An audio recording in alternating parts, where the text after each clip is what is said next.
Hi everyone, কেমন আছেন সবাই? আশা করছি সবাই ভালো আছেন। আসসালামু আলাইকুম। আজকে দেখাবো রোজা স্পেশাল বুন্দিয়া।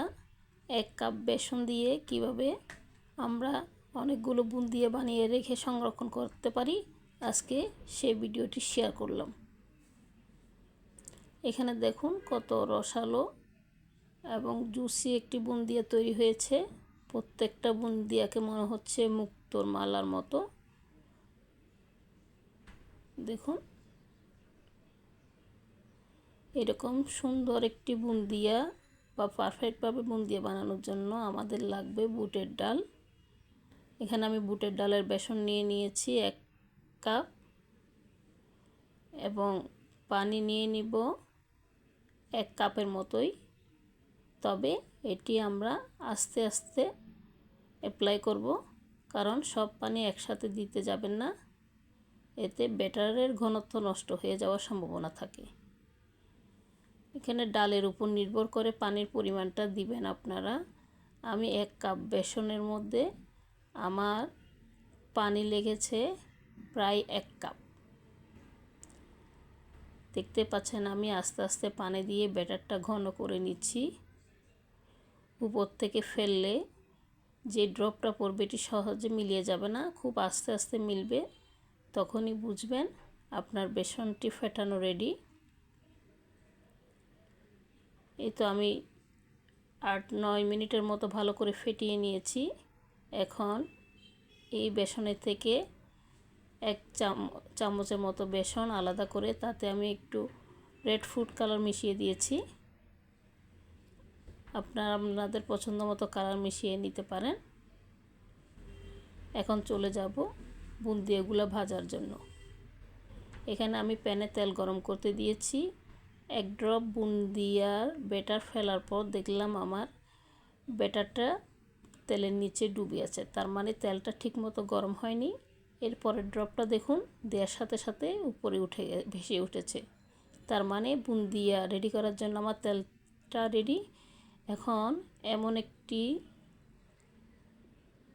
জালিওয়ালা চামচের সাহায্যে আমরা বুন্দিয়াগুলা দিব, উপর থেকে ধরে রাখবো, নড়াচড়া করা যাবে না। এখানে সবচেয়ে বড় বিষয়টি হলো যেটা দিয়ে আমরা বুন্দিয়া ফেলবো সেটি নড়াচড়া করা যাবে না।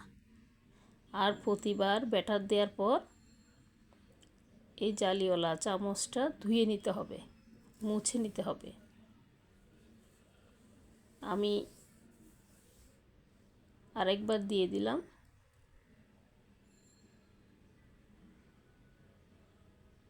এখানে লক্ষ্য রাখতে হবে চামচটা যেন খুব নড়াচড়া না হয়। একটা জায়গায় ধরে রাখবেন, এটি আস্তে আস্তে ড্রপ ড্রপ হয়ে পড়বে, তাতে আপনার বুন্দিয়াগুলো প্রায় গোল হয়ে পড়বে।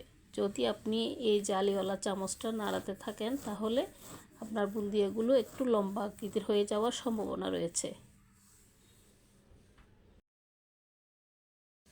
লাল কালারের ব্যাটারগুলোর বুন্দিয়াগুলো ভাজা হয়ে গেছে। দেখুন কি সুন্দর, সবগুলো বুন্দিয়া একই পরিমাপ। এখন আমি বুন্দিয়াগুলো শিরায় দিয়ে দিব। এজন্য নিয়ে নিয়েছি 1 কাপ চিনি।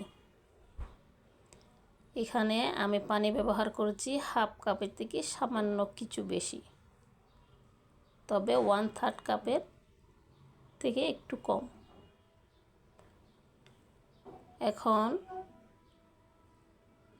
চিনিগুলো নেড়ে চেড়ে দিব। এখানে 1 তার বা 2 তার হওয়ার কোনো দরকার নেই চিনির শিরাটা।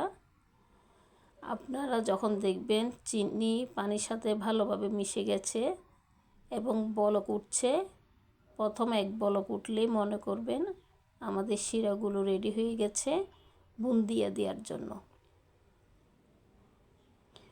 আমি একটু ভালোভাবে চিনিগুলো পানির সাথে মিশিয়ে দেওয়ার চেষ্টা করছি, যাতে চিনি আস্ত না থাকে কোনোখানে।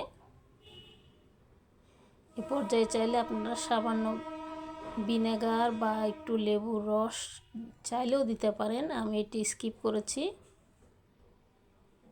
আমার এই তো শিরায় বলক উঠে এসেছে।